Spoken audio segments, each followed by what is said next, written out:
ఇవాళ తెలంగాణ రాష్ట్రంలో ఒక చరిత్ర నా జీవితంలో కూడా ఒక మర్చిపోలేని రోజు అవుతుంది ఈరోజు. తెలంగాణ రాష్ట్ర భవిష్యత్తును తెలంగాణ రాష్ట్రం స్వయంగా రాసుకోవడానికి మరి మనందరినీ కూడా ఆ దైవము ఆ కాలము మనందరినీ భాగస్వామ్యం చేసిందని చెప్పి నేను మనస్ఫూర్తిగా నమ్ముతా ఉన్నాను. మీ అందరికీ తెలుసు నేను అమ్మవారి భక్తురాలిని. ఇక్కడ స్టేజ్ మీద ఎవ్వరు ఉండకండి, దయచేసి అందరు వెళ్ళండి, ఖాళీ అయ్యండి, మొత్తం అందరు వెళ్ళి కూర్చోండి దయచేసి. ఈ బౌన్సర్లు ఏందో వాళ్ళని తీసి వెళ్ళిపోమని.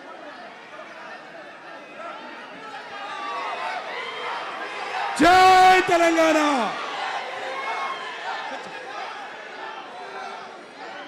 ఇవాళ ఈ సభా ప్రాంగణంలో ఉన్నటువంటి తెలంగాణ ఉద్యమకారులకు, తెలంగాణ అమరవీరుల కుటుంబాలకు, తెలంగాణ ఉద్యమంలో సర్వం కోల్పోయి అనేక రకాల కష్టాలు పడి రాష్ట్రం వస్తే చాలు అనుకొని పిడికిలు బిగించి కొట్లాడినటువంటి ప్రతి ఒక్కరికి, అదేవిధంగా సింగరేణి నుండి పెద్ద ఎత్తున తరలి వచ్చినటువంటి బొగ్గుగని కార్మికులకు, నాకు సింగరేణి చాలా ఇష్టం, కానీ కానీ కానీ మీకంటే మా ఆడబిడ్డలంటే నాకు ఇంకా ఇష్టం. ఈ సభలో ఉన్నటువంటి మా ఆడబిడ్డలకు ప్రత్యేకంగా నమస్కారం తెలియజేస్తున్నా. అదేవిధంగా అనేక మంది మా జెన్జీ వారియర్స్ వచ్చిండ్రు, మా యూత్ వచ్చిండ్రు, అందరికీ కూడా పేరు పేరున నమస్కారం.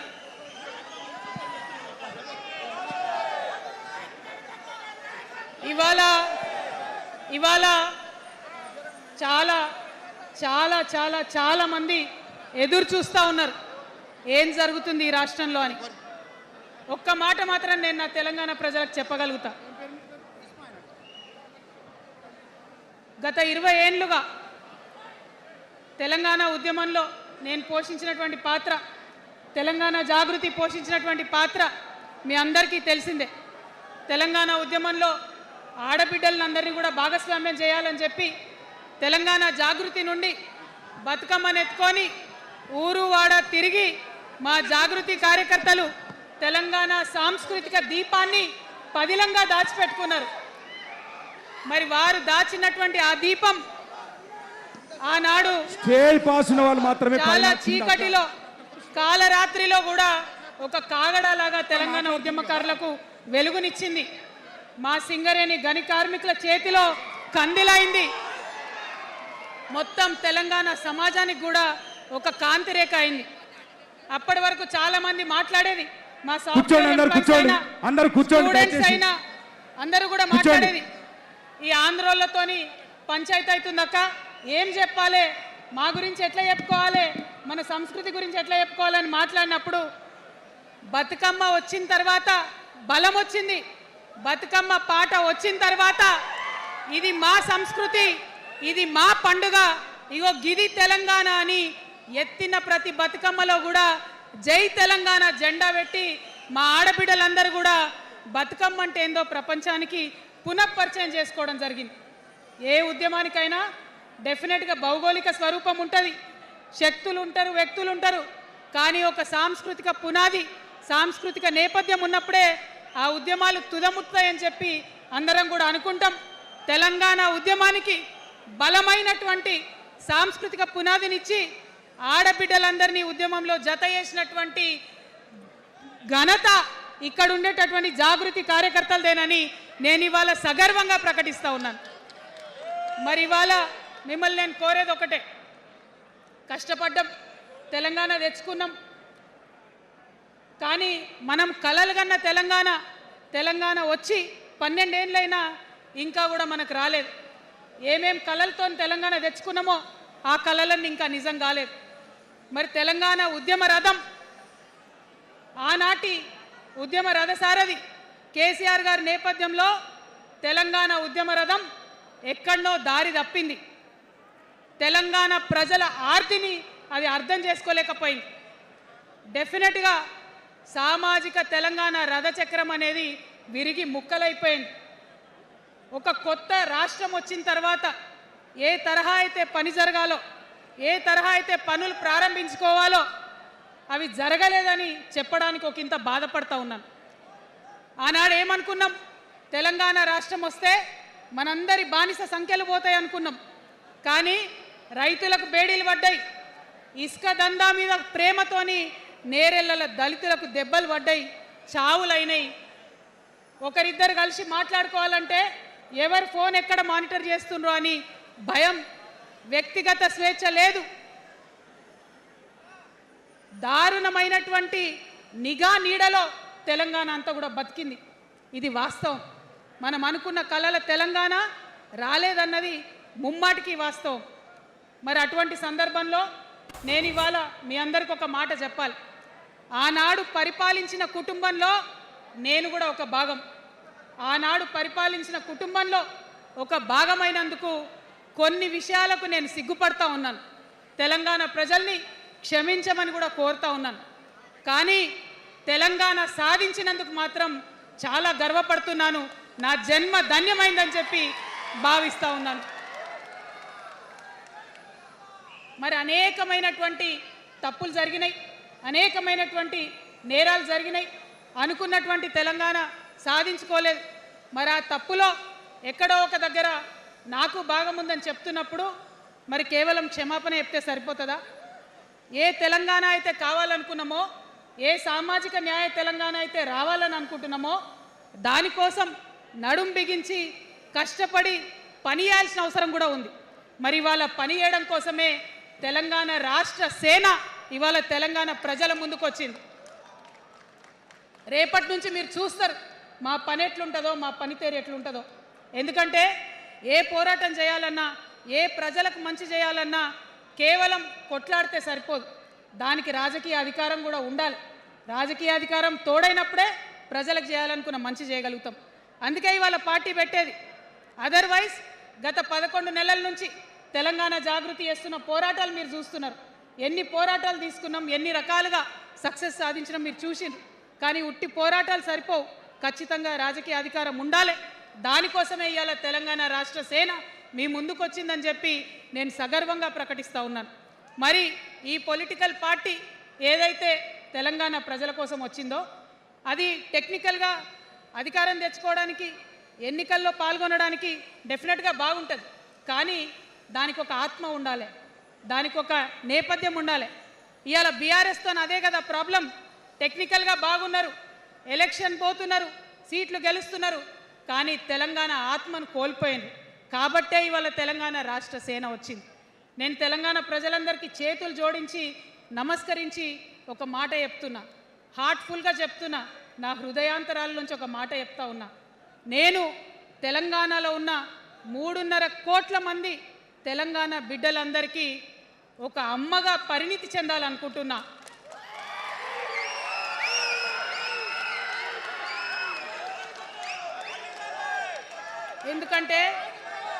ఎందుకంటే ఒక అమ్మతనంతో పరిపాలన జరిగినప్పుడే బిడ్డలకి ఏదైనా కష్టం వస్తే అమ్మ హృదయం బద్దలవుతుంది. అటువంటి దుఃఖంతో పరిపాలన జరిగినప్పుడే, అటువంటి సంవేదనతో పరిపాలన జరిగినప్పుడే, అటువంటి ఆర్తితో పరిపాలన జరిగినప్పుడే రాష్ట్రం ముందుకు పోతుంది, రాష్ట్రంలో ఉన్న ప్రజల కష్టాలు తీరుతాయి. ఇవాళ ఎన్నిసార్లు ఎన్ని రకాలుగా ఆలోచన చేసినా మన తెలంగాణ రాష్ట్రంలో అనేక రోజుల నుంచి, అనేక సంవత్సరాల నుంచి ఒక భూస్వామ్య వ్యవస్థ నడిచింది. మనకు తెలుసు, అనేక రకాల పోరాటాలు వచ్చినాయి. సమానత్వం కోసం ప్రయత్నం చేసినాం, పోరాడుతూనే ఉన్నాం.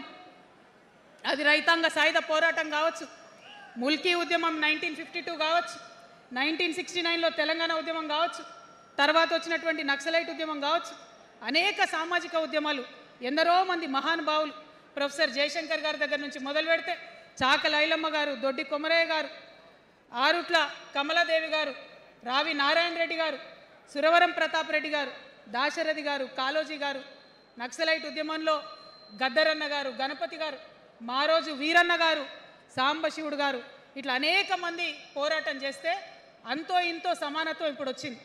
మలిదశ తెలంగాణ ఉద్యమంలో కేసీఆర్ గారు, అట్లానే ప్రాణాలు ఇచ్చినటువంటి ఇషాన్ రెడ్డి గారు, యాదయ్య కావచ్చు, సువర్ణ కావచ్చు, అనేక మంది కొట్లాడితేనే ఇవాళ తెలంగాణ రాష్ట్రం వచ్చింది. వీరికన్నా ముందు మరి మీ అందరికీ తెలుసు, సమ్మక్క సారలమ్మ దగ్గర నుంచి మన దగ్గర సామాజిక ఉద్యమాలు నడిచినాయి.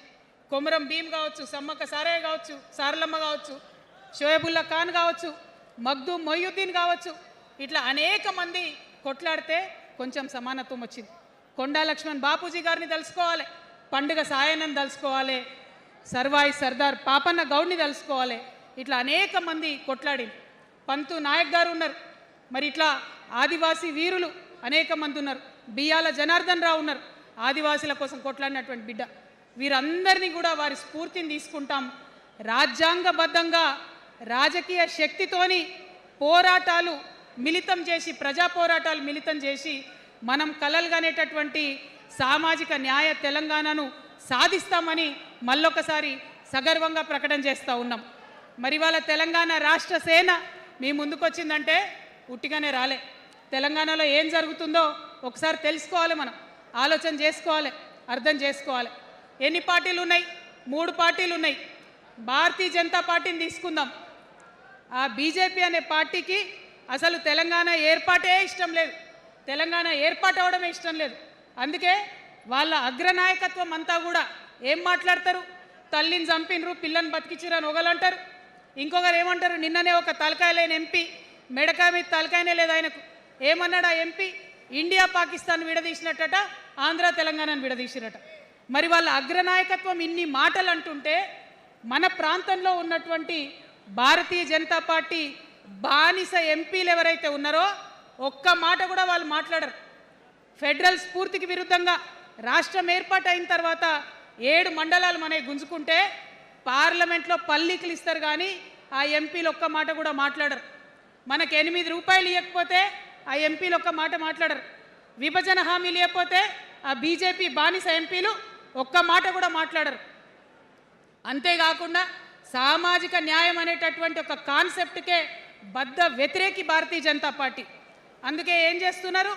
మహిళా బిల్ అయితే మోసం, 2 సార్లు పాస్ చేసిర్రు, దాన్ని మొత్తానికే పక్కన పెట్టేసిండ్రు.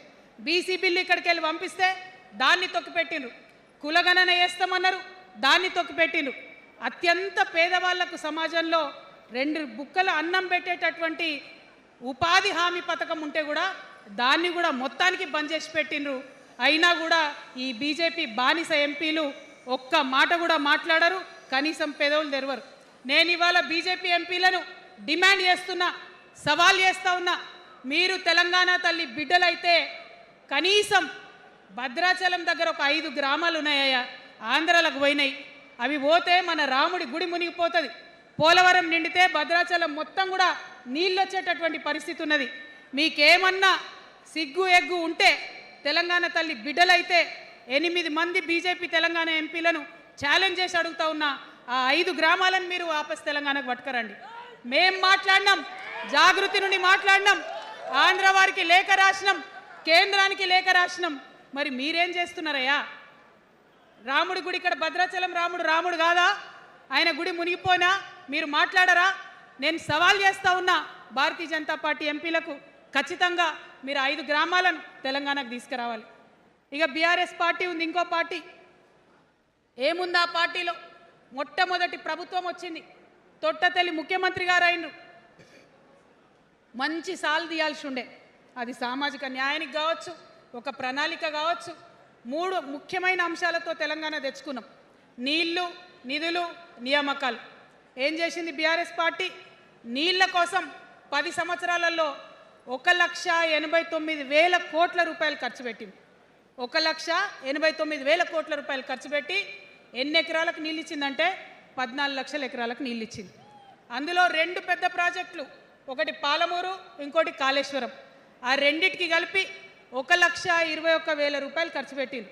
ఎన్నిటికి నీళ్ళు ఇచ్చిరాయా? ఎన్ని ఎకరాలకంటే 1,00,000 ఎకరాలకు నీళ్ళు ఇచ్చిరు. ఈ మాట బాధతో చెప్తున్నా. నేను కూడా బీఆర్ఎస్ అప్పుడున్న టీఆర్ఎస్కి నేను కూడా నా రక్తాన్ని, నా చెమటని, నా సమయాన్ని కుటుంబంతో, పిల్లలతో గడపాల్సిన టైంలో టీఆర్ఎస్ పార్టీ బలోపేతానికి పనిచేసిన వ్యక్తినే నేను కూడా. ఆనాటి కేసీఆర్ వేరు, ఇప్పటి కేసీఆర్ వేరు. ఆనాటి కేసీఆర్కి తెలంగాణలో చేనేత కార్మికులు చచ్చిపోతుంటే భిక్షాటన చేసిన కేసీఆర్ ఆనాటి కేసీఆర్.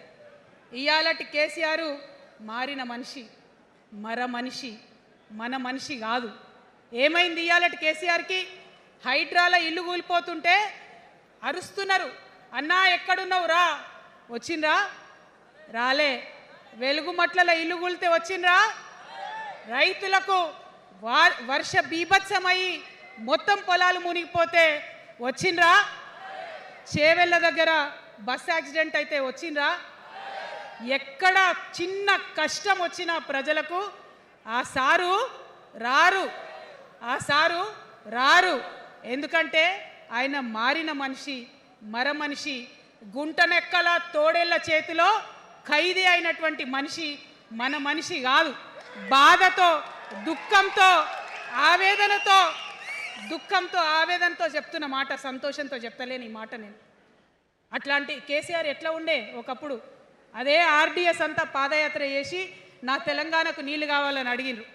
ఇవాళ మరి 10 ఏళ్ళ అధికారం ఉంటే పాలమూరు రంగారెడ్డి ప్రాజెక్టు కోసం 10 ఏళ్లలో ముందుకు పోతలేదంటే, ఎవరన్నా తెలంగాణ పట్ల ప్రేమ ఉంటే, పాలమూరు పట్ల ప్రేమ ఉంటే, కృష్ణా నీళ్లు వాడుకోవాలంటే మన కేసీఆర్ అయ్యుంటే ఆ పాలమూరు రంగారెడ్డి ప్రాజెక్ట్ కాడ కుర్చేసుకొని అది కట్టిస్తుండే. ఏం చేసినారు మారిన కేసీఆర్ గారు? పంజాబ్ పోయినరు, గుజరాత్ పోయినరు, బీహార్ పోయినరు. మేము మొత్తం రాష్ట్రంలో పీక్ కట్టలు కట్టాం, నేషనల్ పార్టీ పెడతామని పోయినరు తప్పితే తెలంగాణ ప్రజలను పట్టించుకోలేదు. పట్టించుకుని ఉంటే, కేంద్రంతో గొడవ పెట్టుకోకుండా ఉంటే ఇవాళ పాలమూరు రంగారెడ్డి పారకపోతుండేనా? నేను అడుగుతా ఉన్నా స్ట్రేట్గా. ఇన్ని రోజులు నేను ఎన్ని మాటలు మాట్లాడినా బీఆర్ఎస్ పార్టీ నాయకులు ఒక్కరు కూడా బయటకు వస్తలేరు, సమాధానం చెప్తలేరు. దీనికి మీరు సమాధానం చెప్పకపోతే ప్రజలే మిమ్మల్ని బయటకు లాగి సమాధానం చెప్పేటట్టు చేస్తారని కూడా ఈ సందర్భంగా నేను తెలియజేస్తా ఉన్నా.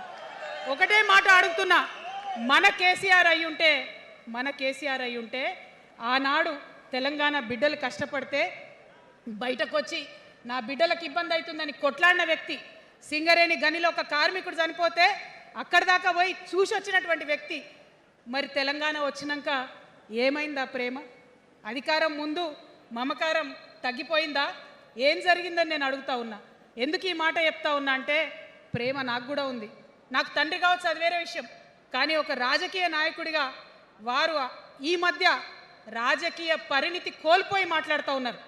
కేటీఆర్ గారు మాట్లాడిందంటే ఓకే అనుకోవచ్చు, ఆయనకు పెద్ద తెలియదు పాపం.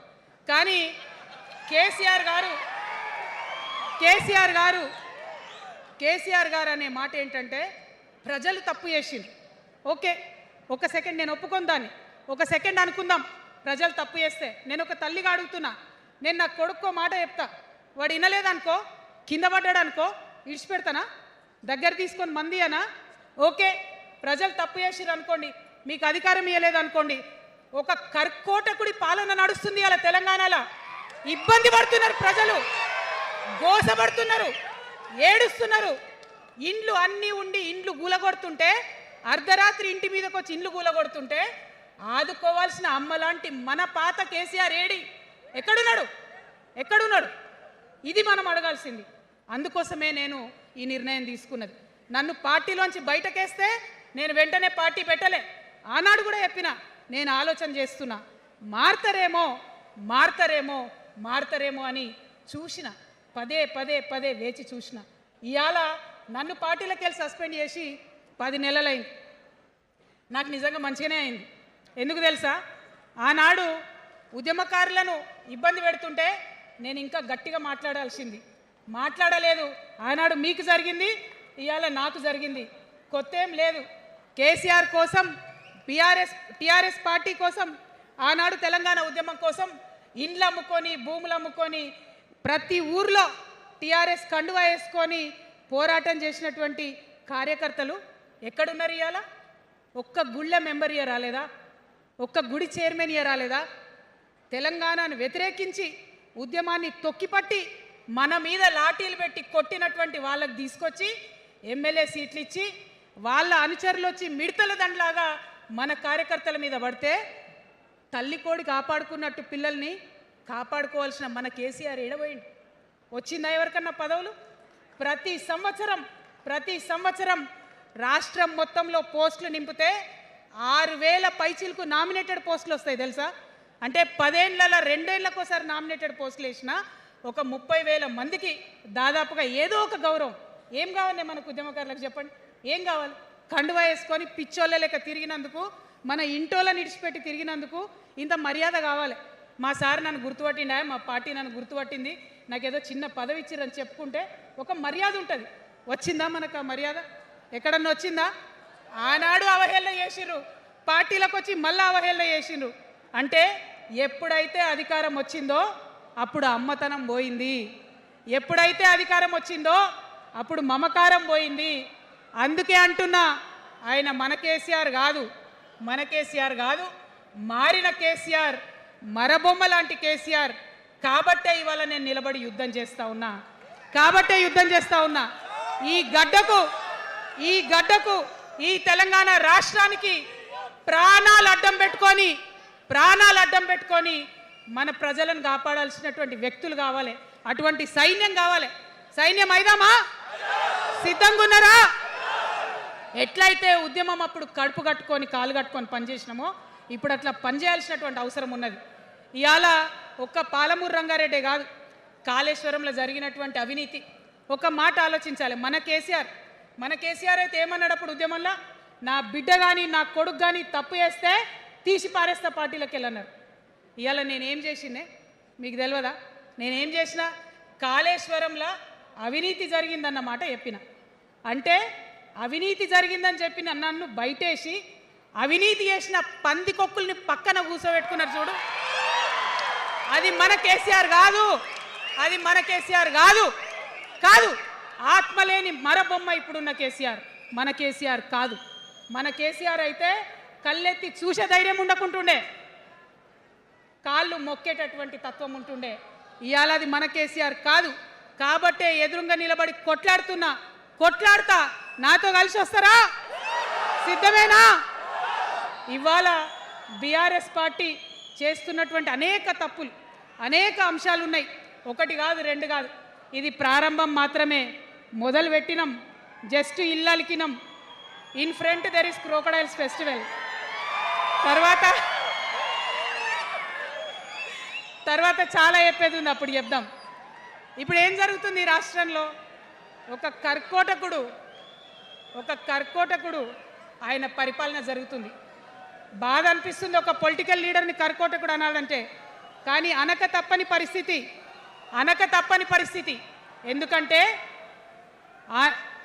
ఎందుకంటే మొన్న ఖమ్మంలో వెలుగుమట్లలో అన్ని పర్మిషన్స్ ఉన్నాయి, అన్ని కాయిదాలు ఉన్నాయి.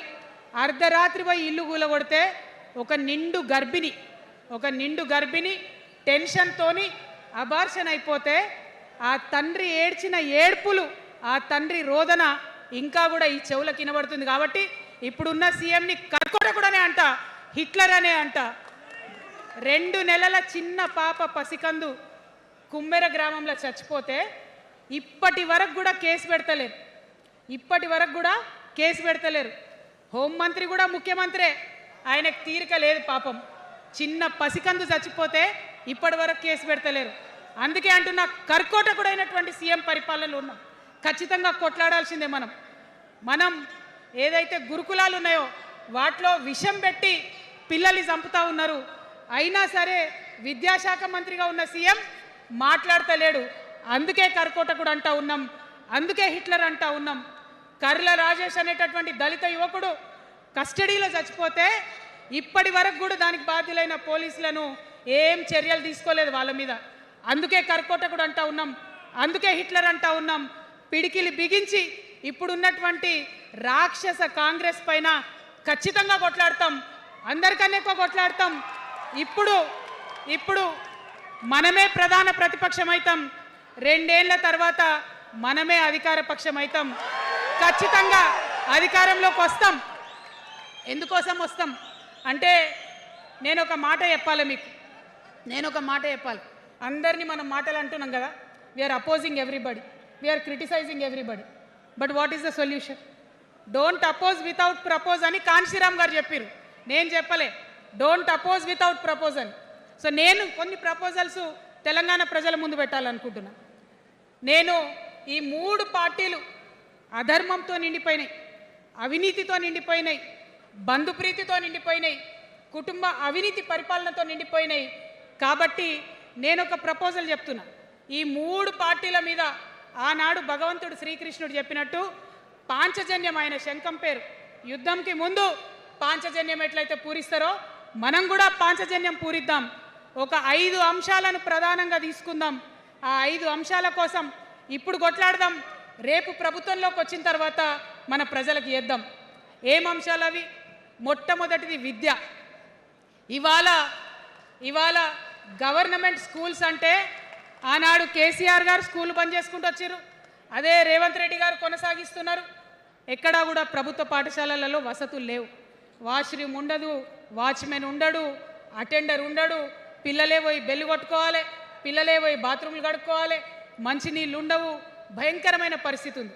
నేనేమంటా అంటే గుడిని ఎంత పవిత్రంగా చూస్తామో బడిని కూడా అంతే పవిత్రంగా చూడాలి. గుడిని ఎంత పవిత్రంగా చూస్తామో బడిని అంత పవిత్రంగా చూడాలి. కాబట్టి నేను ఒక మాట అంటున్నా, ప్రతి ఊర్లో ఒక బడి ఉండాలి, ప్రతి తరగతికి ఒక టీచర్ ఉండాలి. ప్రతి ఊర్లో ఒక బడి ఉండాలి, ప్రతి తరగతిలో ఒక టీచర్ ఉండాలి. ఖచ్చితంగా అట్లా జరిగినట్టయితే ప్రభుత్వ పాఠశాలలు మంచిగా అవుతాయి. మరి నా పేద మధ్యతరగతి ఆడబిడ్డలు, మా అక్కలు అమ్మలు అనుకుంటున్నారు, అక్క మరి ఆల్రెడీ మా పిల్లలు ప్రైవేట్ స్కూళ్ళలో చదువుతున్నారు, వాళ్ళ సంగతి ఏందని. నేను మాట ఇస్తా ఉన్నా, ఇవాళ మన ప్రభుత్వం వస్తుంది, ఖచ్చితంగా వస్తుంది. ఎందుకంటే ప్రభుత్వంలో వచ్చేది మీ అమ్మ కాబట్టి అమ్మ జేబు చూడదు, కడుపు చూస్తుంది. అమ్మ జేబు చూడదు, కడుపు చూస్తుంది.